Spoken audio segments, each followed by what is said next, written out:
नमस्कार दोस्तों, आप सभी का स्वागत करता हूं। कैसे हैं आप सब, ये बताने के लिए कमेंट बॉक्स में जय माता दी हमेशा की तरह जरूर लिखें। तो चलिए दोस्तों, आज हम इस वीडियो में जानेंगे रक्षाबंधन कब है और पूर्णिमा से संबंधित भी संपूर्ण बातें जानेंगे। पूर्णिमा का व्रत हमें कब रखना है, पूर्णिमा तिथि कब से प्रारंभ हो रही है, कब समाप्त हो रही है, चंद्रोदय का समय क्या है, बहुत सारी महत्वपूर्ण बातें आज हम इस वीडियो में जानेंगे। रक्षाबंधन के दिन हमें किन किन बातों का ध्यान रखना चाहिए, कौन कौन से कार्य करने चाहिए और राखी बांधने का शुभ मुहूर्त क्या है, बहुत सारी बातें जानेंगे। एक ही वीडियो में सब कुछ बताऊंगा। ध्यानपूर्वक आप लोग सभी बातें समझ लीजिएगा। मासिक धर्म में राखी बांधें या न बांधें ये भी बताऊंगा। तो चलिए वीडियो को शुरू करते हैं। इससे पहले दोस्तों, अगर आपको मेरा वीडियो पसंद आता है तो प्लीज आप मेरे चैनल को सब्सक्राइब कर दीजिएगा, बेल आइकन को प्रेस कर दीजिएगा, जिससे कि मेरे वीडियो के नए नोटिफिकेशन आप सभी के पास सबसे पहले पहुंचे। तो चलिए शुरू करते हैं और सभी महत्वपूर्ण बातें एक के बाद एक जान लेते हैं। समय निकालकर सभी बातें दोस्तों आप लोग समझ लीजिएगा। तो सबसे पहले दोस्तों आपको बता दूं, राखी यानी कि रक्षाबंधन का जो पर्व है, सावन महीने की पूर्णिमा के दिन हम ये व्रत मनाते हैं, त्योहार जैसे मनाते हैं। हर बहनें अपने भाई की कलाई पे रक्षा सूत्र राखी बांधकर भगवान से प्रार्थना करती हैं कि हे भगवान जी, जहां हमारा भाई रहे, स्वस्थ रहे, दीर्घायु हो उसकी और वो सुरक्षित रहे, किसी भी प्रकार की मुसीबत से, कष्ट से उसे बचाए रखिएगा, ऐसी हम बहनें कामना करती हैं अपने भाई के लिए। तो ये व्रत दोस्तों बहुत अधिक पावन और पवित्र ये व्रत मतलब त्योहार है और ये पूर्णिमा के दिन ही, सावनी पूर्णिमा के दिन मनाया जाता है। और सावनी पूर्णिमा अपने आप में ही बहुत अधिक श्रेष्ठ दिन है। आप लोगों को मालूम ही है, विष्णु भगवान का ये दिन है। तो आपको बता दूं, इस साल 2026 में रक्षाबंधन का त्योहार कुछ लोग 27 को भी बोल रहे हैं और 28 को भी है, लेकिन 28 को है दोस्तों। 28 अगस्त दिन है शुक्रवार। शुक्रवार के दिन हम राखी का त्योहार मनाएंगे, रक्षाबंधन का त्योहार मनाएंगे। पूर्णिमा के लिए भी बता दूं, जो लोग मान लीजिए कि पूर्णिमा का व्रत रखते हैं, वो 27 तारीख को यानी कि 27 अगस्त दिन गुरुवार को रिफ्लेक्टेड है। सोने में सुहागा हो गया है, दो व्रत का आपको लाभ मिलेगा। आप लोग जैसे गुरुवार का भी व्रत रख सकते हैं और पूर्णिमा का व्रत रख के विष्णु भगवान के लिए दोनों दिन समर्पित हैं। विष्णु भगवान को तो आप लोग पूजा पाठ कीजिएगा और दो व्रत का लाभ उठाइएगा। और मान लीजिए कि पूर्णिमा तिथि कब से प्रारंभ हो रही है ये आगे बताऊंगा, लेकिन सुबह में ही पूर्णिमा तिथि प्रारंभ हो जा रही है। तो कुछ लोगों का यह भी कहना होता है कि भैया, क्या हम अगर 28 तारीख को हमारा रिजर्वेशन रहेगा, मान लीजिए मतलब राखी के दिन हम जा रहे हैं या उस दिन किसी मजबूरी में नहीं बांध सकते, तो दो दिन पूर्णिमा है। एक व्रत की पूर्णिमा 27 को है और स्नान दान की पूर्णिमा 28 को है और रक्षाबंधन भी है। उसी दिन सावन माह हमारा जैसे समाप्त भी हो जाएगा, उसके अगले दिन से भाद्रपद मास की शुरुआत हो जाएगी, प्रारंभ हो जाएगा। ठीक है, तो आप लोग व्रत रखिएगा 27 अगस्त को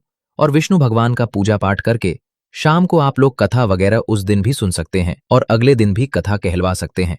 क्योंकि ब्राह्मण मिलते नहीं हैं तो आप दोनों दिन पूर्णिमा कर सकते हैं। और राखी किसी मजबूरी में 28 को अगर नहीं बांध पाते तो आप लोग 27 को भी बांध सकते हैं, कोई दिक्कत नहीं है। मान लीजिए किसी को कहीं जाना है या भाई से मतलब उसी दिन मुलाकात है, भाई कहीं जा रहे हैं, तो उस दिन भी पूर्णिमा तिथि प्रारंभ हो जा रही है। सुबह में आप लोग 9 बजे के बाद राखी बांध दीजिएगा जिनके भाई कहीं दूर जा रहे हैं, ये भी समझा रहा हूं। 28 को मान लीजिए नहीं रह पाएंगे, ऐसी स्थिति में अगर सब कुछ सही है तो आप लोग 28 अगस्त को ही रक्षाबंधन का त्योहार मनाइएगा। तो व्रत रखिएगा 27 को, बार बार समझा दूं। अगले दिन दोस्तों हम जैसे 28 तारीख को पूजा पाठ करके और मान लीजिए जिनके भाई दूर हैं वो कृष्ण जी को राखी बांध सकते हैं अपने घर में। और जो मासिक धर्म में आप लोग पूछे हैं, तो जी मासिक धर्म में आप लोग राखी बांध सकते हैं। भगवान की कोई भी चीज ना छुएं, अलग से किसी से थोड़ा बहुत चंदन, रोली मतलब सिंदूर, रोली, पुष्प वगैरह एक थाली में अलग से सजा लीजिए। पूजा की सामग्री को हाथ ना लगाएं और बैठकर भाई के हाथ,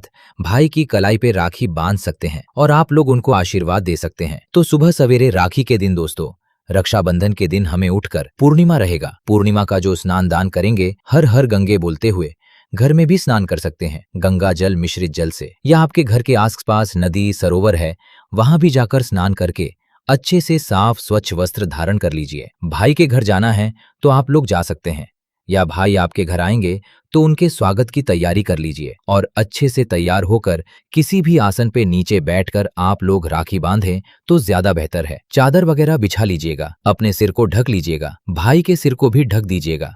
उसके बाद हम राखी बांधते हैं। थाली में दोस्तों दूर्वा भी रख सकते हैं, आप लोग पुष्प रख लीजिएगा, अक्षत, रोली नहीं है तो लाल वाला सिंदूर भी रख सकते हैं, और आप जैसे मिठाई रख लीजिए, राखी रख लीजिएगा, और भी चीजें आप रख सकते हैं, जो भी आप देख लीजिएगा और जल रख लीजिए। यही सब चीजें लेकर हम बैठते हैं और भाई को राखी बांधते हैं, आशीर्वाद देते हैं। कुछ लोग नारियल हाथ में देते हैं, तो ये आपकी अपनी इच्छा है। भाई लोगों को क्या ध्यान रखना है, छोटा भाई हो बड़ा भाई हो, माँ से लेकर भी जब बहन बांधती है ना, उस समय दक्षिणा के रूप में आप 1 रुपया भी दीजिए, 2 रुपए भी दीजिए, लेकिन उस समय साथ ही दे देनी चाहिए। जिनकी बहनें दूर हैं वो ऑनलाइन अपनी बहनों को जो भी आपका सामर्थ्य है, कोई जबरदस्ती नहीं कि इतना ही देना है, आप अपनी इच्छा अनुसार दोस्तों अपनी बहन को जो चाहे, आपकी जो हैसियत है, ऑनलाइन मतलब उनके अकाउंट में भी डाल सकते हैं और आए तो भी दे सकते हैं। साड़ी कपड़ा और सुहागन बहन है तो श्रृंगार की चीजें, साड़ी कपड़ा दे ना दे आपकी अपनी इच्छा है, लेकिन श्रृंगार की चीजें मायके से जरूर देनी चाहिए। और बहनें भी उस दिन अच्छे से सज सवर कर,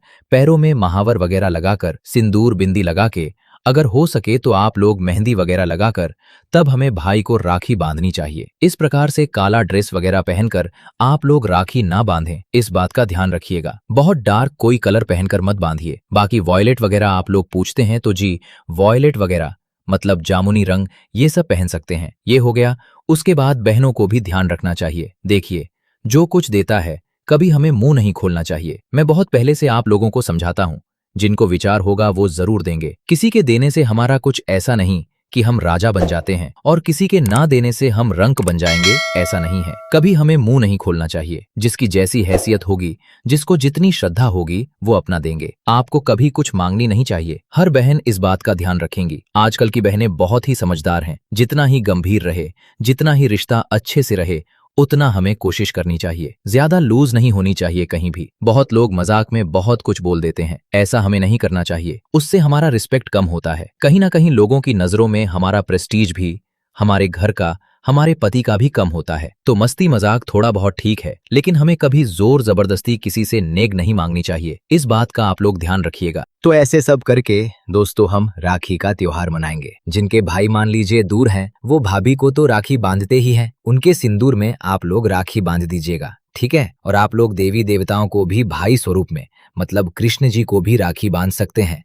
भाई बनाकर गणेश जी को बांध सकते हैं। ऐसे करके हम राखी का त्योहार मनाएंगे। और भाई को भी अपनी बहन का मुख मीठा करना चाहिए। बहनें जब तक भाई को राखी नहीं बांध लेती हैं, अगर बहुत दूर है तो बात अलग है, तब तक हमें उपवास रहना चाहिए, कुछ खाना पीना नहीं चाहिए। और जब भाई राखी बांध ले, फोन आ जाए कि हमने राखी बांध ली, तब आपको यहाँ पर कुछ खा सकते हैं। तब तक उपवास हमें रहना चाहिए। और राखी के दिन दोस्तों, रक्षाबंधन के दिन हमारे घर में खीर पूरी तो हर आदमी के घर में बनता है। ज्यादातर लोगों के घर में खीर पूरी, सब्जी, यही सब चीजें हम बनाकर खाते हैं। और जो आता है उनको भी, गेस्ट को खिलाते हैं। मिठाई वगैरह तो साथ में रहता ही है। तो ऐसे करके हम रक्षाबंधन का त्योहार मनाते हैं। और पूर्णिमा की जो कथा वगैरह आप लोगों को कहलवानी है, तो एक दिन पहले भी आप लोग 27 अगस्त को भी कहलवा सकते हैं। और जिनको कहलवानी है वो 28 अगस्त को भी कहलवा सकते हैं। टोटल आपकी अपनी इच्छा है, देख लीजिएगा और कथा सुन सकते हैं। विष्णु भगवान की विधि विधान से पूजा कर लीजिएगा। पीली चीजों के साथ पूजा कर लीजिए दोस्तों। और इस दान में आप जो चाहे दान कर सकते हैं। तो पूर्णिमा के लिए भी इसमें आपको मैंने सब कुछ बता दिया। जो लोग पूर्णिमा का व्रत रखेंगे 27 तारीख को, 27 अगस्त को, वो शाम को चंद्रदेव को अर्घ्य देकर अपना व्रत खोल सकते हैं। और जो लोग गुरुवार का केवल व्रत करेंगे, पूजा पाठ करेंगे, तो शाम को मीठा भोजन आप लोग कर सकते हैं। लेकिन 2-2 व्रत का आपको लाभ मिल जाएगा। पूजा एक ही साथ कर सकते हैं, कोई दिक्कत नहीं है। तुलसी जी की भी पूजा हम पूर्णिमा के दिन करेंगे। गुरुवार के दिन तो यही सब कार्य हम राखी और पूर्णिमा मिलाकर संपूर्ण नियम आपको बता दिया। और साथ में दोस्तों, उस दिन चंद्र ग्रहण लग रहा है। बहुत सारी बहनें पूछ रही हैं, भैया हमें बचानी है, हमें क्या क्या मतलब प्रिकॉशन लेनी है, कैसे क्या करनी है। तो आपको बता दूं, चंद्र ग्रहण दिन में लग रहा है। सुबह 9 बजे से शुरू होकर शायद 12:30 तक है दोपहर में। तो इंडिया में उसका कोई इफेक्ट नहीं है। कोई पूजा पाठ, आपका सूतक और पातक काल नहीं रहेगा। आप लोग ध्यान रखिएगा। तो आप लोग बिल्कुल चिंता मत कीजिएगा, निश्चिंत रहिएगा। अपना रक्षाबंधन का त्योहार मनाइएगा। पूर्णिमा का जो भी नियम विधि है, पूजा पाठ है, कीजिएगा। और ग्रहण के लिए बिल्कुल चिंता आपको नहीं करनी है। चंद्र ग्रहण है और दिन में लग रहा है, तो उसका कोई इफेक्ट ही नहीं है। तो आप लोग अपने घर के सभी कार्य एकदम आराम से कर सकते हैं। तो आशा करता हूं सभी बातें आपको समझा दी। अब चलिए आगे जान लेते हैं, पूर्णिमा तिथि कब से प्रारंभ हो रही है, कब समाप्त हो रही है, चंद्रोदय का समय क्या है, और साथ में राखी बांधने का शुभ मुहूर्त क्या है। तो दोस्तों आपको बता दूं, पूर्णिमा तिथि प्रारंभ हो रही है 27 अगस्त दिन गुरुवार को सुबह 9:10 से, और पूर्णिमा तिथि समाप्त हो रही है 28 अगस्त दिन शुक्रवार को सुबह 9:48 पर। ऐसे में उदय तिथि को ध्यान में रखते हुए 28 अगस्त दिन शुक्रवार को रक्षाबंधन का त्योहार हम मनाएंगे और उस दिन स्नान दान की पूर्णिमा रहेगी। चलिए अब आगे जान लेते हैं राखी बांधने का शुभ मुहूर्त। तो राखी हम बांधेंगे 28 अगस्त को सुबह 5:57 से लेकर 9:48 तक आप लोग राखी बांध सकते हैं। अगर इस बीच मान लीजिए जो नहीं बांध पाएंगे वो पूरा दिन बांध सकते हैं, क्योंकि पूरा दिन वो तिथि मानी रहती है सूर्योदय के साथ जो तिथि रहती है। चलिए अब आगे जान लेते हैं चंद्रोदय का समय। तो चंद्र देवता की पूजा हम करेंगे शाम को 6:56 पर। आप लोग चंद्र देवता की पूजा कर सकते हैं। जो लोग पूर्णिमा का व्रत रखेंगे 27 तारीख को, उस दिन चंद्र देवता की पूजा आप लोग कर सकते हैं, ठीक है। और ग्रहण दोस्तों सुबह में लग रहा है 10:30 से लेकर 12:30 तक रहेगा, तो भारत में दिखाई नहीं देगा। आप लोग चिंता मत कीजिएगा। तो आशा करता हूं ये वीडियो आप लोगों के लिए बहुत अधिक लाभकारी होगा। फिर मिलता हूं एक नए वीडियो में, तब तक के लिए नमस्कार। स्वस्थ रहिए, सुरक्षित रहिए और जहां कहीं भी रहिए खूब खुश रहिए। धन्यवाद।